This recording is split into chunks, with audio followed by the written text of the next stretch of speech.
Do you want to experience a consistent love and protection that never fails?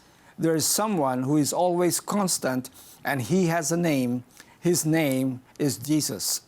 Pray with me.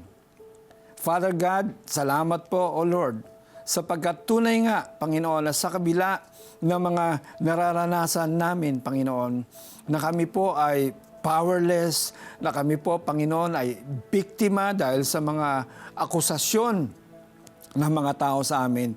Alam namin, Panginoon, na nandiyan ka. Alam namin, O Diyos, that you are our fortress, our strong tower, O Lord. At alam ko, Panginoon, na may magandang plano ka sa aming buhay. Lord, nagsisisi po ako sa lahat ng aking mga nagawang kasalanan, mga maling desisyon, Lord God, lalo na yung pagsama ko sa mga masamang barkada, O Lord, at sa mga bisyo.